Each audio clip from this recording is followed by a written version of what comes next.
राष्ट्रीय स्वयंसेवक संघ यानी आरएसएस सीधे तौर पर राजनीति तो नहीं करता, लेकिन उसकी नर्सरी से भारत के प्रधानमंत्री नरेंद्र मोदी आते हैं। जहां से निकले नेता देश के 10 राज्यों में मुख्यमंत्री और 16 में राज्यपाल हैं। चुनाव में टिकट मिलना, मंत्री बनना या मुख्यमंत्री की ताजपोशी होना, यह सारा रिमोट कंट्रोल इसी संगठन के हाथ में है। हालांकि बीजेपी और आरएसएस की टॉप लीडरशिप के हालिया बयान साफ इशारा कर रहे हैं कि इस वक्त बीजेपी और आरएसएस के बीच सब कुछ ठीक नहीं चल रहा है।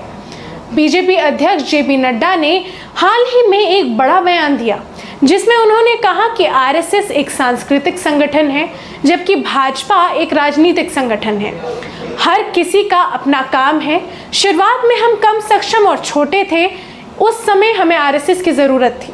आज हम बड़े हो गए हैं और हम सक्षम हैं। आज के समय में बीजेपी आत्मनिर्भर है। यही तब और आज के बीजेपी में अंतर है।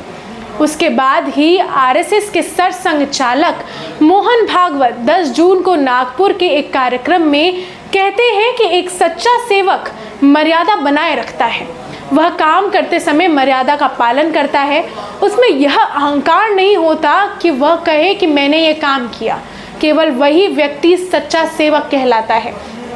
इस पर इंद्रेश कुमार, जो आरएसएस की राष्ट्र कार्यकारिणी के सदस्य हैं, उनका भी 13 जून को जयपुर से एक बयान सामने आता है, जिसमें उन्होंने कहा कि जिस पार्टी ने भगवान राम की भक्ति की लेकिन अहंकारी हो गए, उसको 241 पर रोक दिया गया।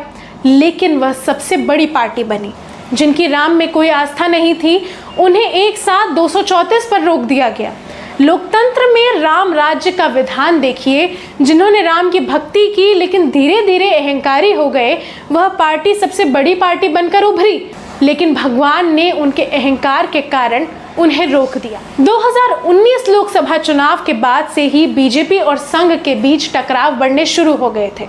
आरएसएस कार्यकर्ता और लेखक रतन शारदा संघ के मुखपत्र ऑर्गेनाइजर में छपे अपने एक आर्टिकल में लिखते हैं कि जो लोग इस तरह की बात करते हैं, उनसे मैं कहना चाहता हूं कि संघ भाजपा की फील्ड फोर्स नहीं है।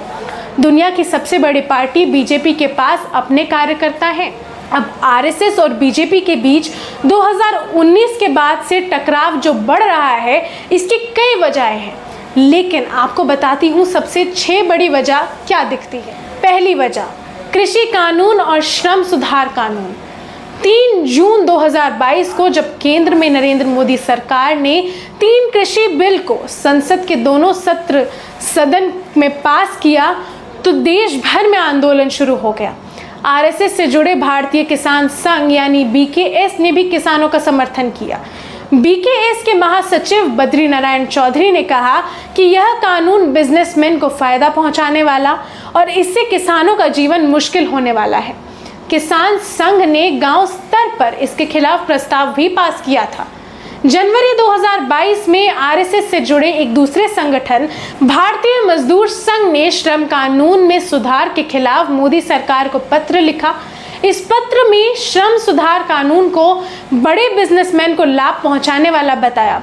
साथ ही कहा कि अगर सरकार अपना फैसला वापस नहीं लेती तो संगठन देश भर में आंदोलन करेगा। अब दूसरी वजह है बेरोजगारी पर सरकार और आरएसएस के बीच टकराव। अक्टूबर 2022 में आरएसएस महासचिव दत्तात्रेय होसबोले ने इंडियन एक्सप्रेस को दिए इंटरव्यू में बेरोजगारी और आर्थिक नीति को लेकर मोदी सरकार पर निशाना साधा था। उन्होंने कहा था कि देश में 20 करोड़ लोग गरीबी रेखा के नीचे हैं, 4 करोड़ लोग बेरोजगार हैं। गरीबों और अमीरों के बीच आय और धन की असमानता बढ़ती जा रही है। ऐसे में किसी भी सरकार को सफल कैसे माना जा सकता है? यह स्थिति किसी भी सरकार की अक्षमता को दिखाती है। तीसरी वजह, राम मंदिर पर टकराव। आरएसएस के एक वरिष्ठ पदाधिकारी ने दैनिक भास्कर को बताया कि राम मंदिर के मामले में बीजेपी ने आरएसएस की बात सुननी बंद कर दी थी। शुरुआत चंपत राय पर वित्तीय गड़बड़ी के इल्जाम से हुई थी। आरएसएस ने चंपत राय को चित्रकूट की प्रतिनिधि सभा में बुलाया और सख्त चेतावनी भी दी। इसके बाद भाजपा ने राम मंदिर का मसला सीधे अपने हाथ में ले लिया। इसी तरह लोकसभा चुनाव से पहले रामलला की प्राण प्रतिष्ठा करने और नाराज शंकराचार्य को नहीं मनाने से भी आरएसएस काफी नाराज हुआ। आरएसएस इस आयोजन में उन लोगों को बुलाना चाहता था जिन्होंने राम मंदिर से जुड़ा कोई संकल्प लिया हो। कई लोगों ने शपथ ली थी कि मंदिर बनने तक चप्पल और पगड़ी नहीं पहनेंगे। अयोध्या के आसपास कुछ राजपूत कम्युनिटी ने जिन्होंने मंदिर बनने तक पगड़ी ना पहनने का संकल्प लिया था, वह आरएसएस की लिस्ट में शामिल थे।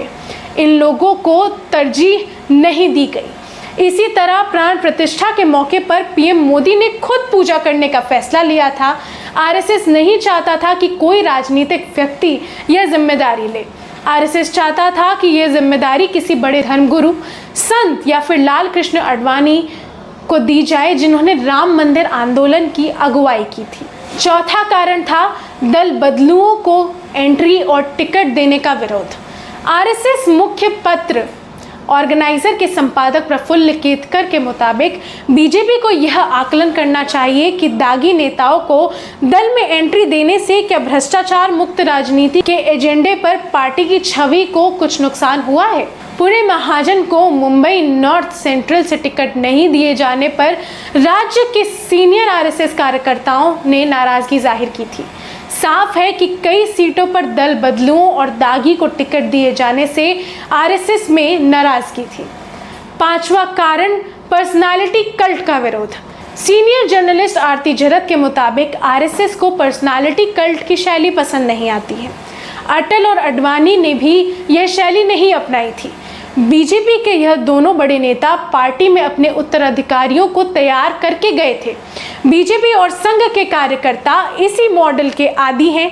उनके लिए कांग्रेस जैसी दिखने वाली बीजेपी में काम करना मुश्किल साबित हो रहा है।